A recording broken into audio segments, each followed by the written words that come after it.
Kasus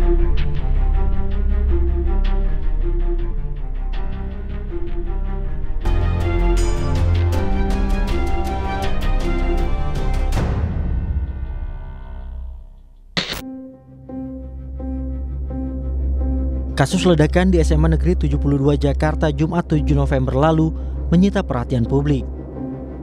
Isu keamanan dan keselamatan siswa jadi sorotan karena terjadi di sekolah yang seharusnya menjadi tempat aman bagi anak. Terduga pelaku diketahui merupakan siswa yang juga menjadi korban ledakan. Detasemen Khusus 88 Anti Teror mulai menelusuri dugaan penyebaran paham radikal melalui platform digital yang diduga berkaitan dengan aksi ledakan di SMA Negeri 72.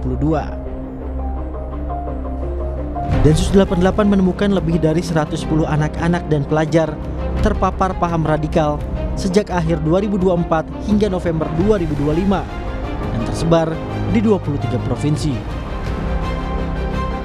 Densus 88 juga telah menangkap 5 tersangka lewat 3 kali pengungkapan di periode yang sama. Modusnya berkomunikasi melalui pesan singkat saat bermain game online, kemudian beralih ke grup yang lebih khusus. Ada beberapa kegiatan yang dilakukan anak-anak kita ini ya, bermain game online. Nah, di situ mereka juga ada sarana komunikasi chat gitu ya.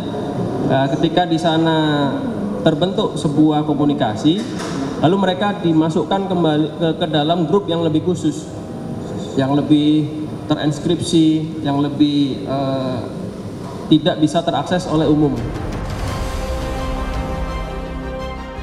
Sementara itu, Komdigi juga menemukan jaringan teroris yang aktif merekrut anak-anak lewat media sosial dan game online. Kementerian Komdigi belum bisa menyebutkan game apa saja yang dijadikan media perekrutan anak dalam kelompok radikal karena tengah dalam proses investigasi. Namun Komdigi memastikan Indonesia memiliki regulasi tentang tata kelola penyelenggaraan sistem elektronik dalam perlindungan anak. Harusnya dia berada di risiko tinggi, tapi kemudian dia menyatakan bahwa produk dia itu adalah risiko rendah, dan kemudian dalam pelaksanaannya kita menemukan bahwa ternyata dia adalah risiko tinggi, tetapi dia tetap memberikan akses kepada anak. Ada sanksi administrasi yang kita bisa berikan, gitu. Mulai dari surat teguran sampai kepada pemutusan akses. Pemutusan akses berarti dia tidak boleh beroperasi di Indonesia. Butuh pengawasan ekstra agar anak tidak terpapar konten radikal di media digital.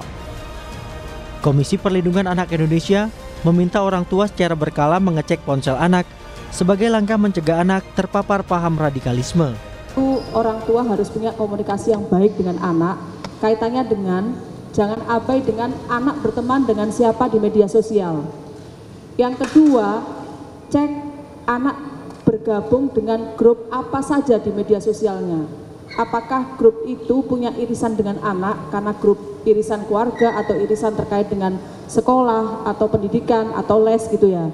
Kalau enggak berarti tentu perlu menjadi kewaspadaan. Mengantisipasi paparan radikal pada anak, alarm kewaspadaan tak hanya jadi tugas orang tua, tapi semua pihak. Agar anak-anak tumbuh di lingkungan yang aman dan sehat. Tim Liputan Kompas TV. Bagaimana modus perekrutan anak-anak oleh kelompok terorisme lewat game online dan apa yang bisa dilakukan untuk mencegah hal tersebut? Kami saat ini sudah bersama dengan juru bicara Densus 88 Anti Teror Polri, AKBP Mahendra Eka Wardana. Selamat malam, Pak Mahendra. Selamat malam, Mas Ibrahim. Pak Mahendra, 110 lebih anak-anak ini terpapar radikal melalui game online dan juga media sosial. Mengapa anak-anak ini rentan jadi target, Pak Mahendra? Ya, yang pertama anak-anak cenderung tidak bisa membedakan mana sesuatu yang mungkin sudah keluar daripada batas norma, nilai, kemudian hukum, ataupun ideologi ya. Bagi mereka itu terlalu berat untuk memahami mana ruang-ruang batas yang boleh dan tidak terkait beberapa indikator yang tadi saya sampaikan. Kemudian anak juga memiliki banyak prioritas ya di dalam hukum. Misalnya prioritas yang saya sebut, yang saya maksudkan adalah anak itu dilindungi di dalam hukum, artinya seluruh proses hukum yang berjalan itu harus eh, memikirkan masa depan anak, kebaikan anak, dan privasi si anak ini gitu. Jadi disitulah rentannya, celahnya yang membuat kemudian anak menarik untuk direkrut oleh para ideolog ini. Baik, Pak Mahendra, ini kan modusnya berbagi pesan terlebih dahulu di game online, kemudian berganti ke platform media sosial. Sebetulnya yang dilakukan oleh para perekrut ini seperti apa sehingga anak bisa ikut terbuai? Apakah ada keresahan yang sama atau apa? Jadi ideolog ini pastinya sudah mantap dengan keyakinannya, lalu memang dia punya misi untuk menyebarkan. Nah, kemudian kita pahami kalau bicara dengan kelompok teror yang kekinian ini, kita bisa sebut begitu, atau kelompok teror yang kontemporer, itu mereka juga bertransformasi ya dari pola rekrutmen konvensional, menggunakan pertemuan-pertemuan offline gitu. Kemudian sekarang ada media sosial yang lebih terenkripsi, lebih cepat, lebih mudah, kemudian memberikan fasilitas anonymity juga gitu. Jadi banyak kebutuhan-kebutuhan itu yang memang terjawab dengan adanya perkembangan dunia komunikasi saat ini. Jika Lalu dengan Jika ini terjadi di sepanjang tahun 2023, Pak Mahendra, 110 anak. 2025, Mas. Maaf, 2025 maaf. Ini Ya. mengapa tidak bisa langsung diblokir atau ditutup aksesnya, baik itu game online ataupun juga media sosial. Informasi yang diperoleh Densus 88 mengapa ketika sudah berkoordinasi soal ini? Terkait dengan platform, jadi kita yakin sudah ada syarat dan ketentuan ya untuk bisa kemudian beroperasi di media sosial gitu. Nah, mereka tentunya juga sudah memberikan batasan, misalnya dalam menggunakan platform ini wajib berusia sekian, kemudian hal-hal yang tidak boleh dilakukan A, B, C, D gitu ya, diuraikan. Kemudian juga dipersyaratkan apabila memiliki gawai atau device, itu juga ada pendaftaran registrasi yang mempersyaratkan umur gitu. Sehingga ketika kita mendownload aplikasi, mendownload media sosial dan lain-lain, itu terfilter oleh persyaratan umur ini. Nah, pertanyaan kita, seberapa banyak atau mungkin seberapa kita mengabaikan aturan-aturan tersebut gitu ya. Jadi apakah di sini memang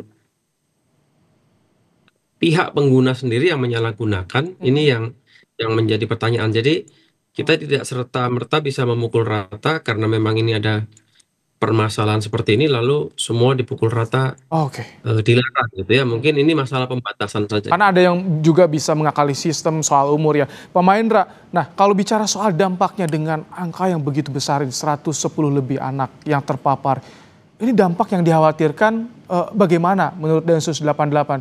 Karena tentu ini Jakarta dan Jawa Barat loh yang banyak, tentu banyak yang khawatir akan hal ini. Ya, benar sekali Mas. Jadi kalau dampak, wah ini bisa kemana-mana Mas ya. Artinya namanya keamanan sebuah negara itu bergantung kepada potensinya, potensi kerawanannya. Lalu kemudian kita bicara terorisme, jaringan global yang memang efeknya bisa kemana-mana. Itu ketika terjadi aksi-aksi teror dan itu masif, tentunya berpengaruh ke investasi, ke ekonomi dan lain-lain ya. Karena memang bagaimanapun keamanan sebuah negara itu bergantung kepada bagaimana kita selaku aparatur itu bisa mengelola tantangan-tantangan tersebut gitu. Jadi kalau untuk dampak, apalagi ini anak-anak gitu ya. Jadi kita bisa proyeksikan bahwa ini bukan permasalahan jangka pendek. Kalau dibiarkan bisa menjadi masalah jangka panjang. Baik.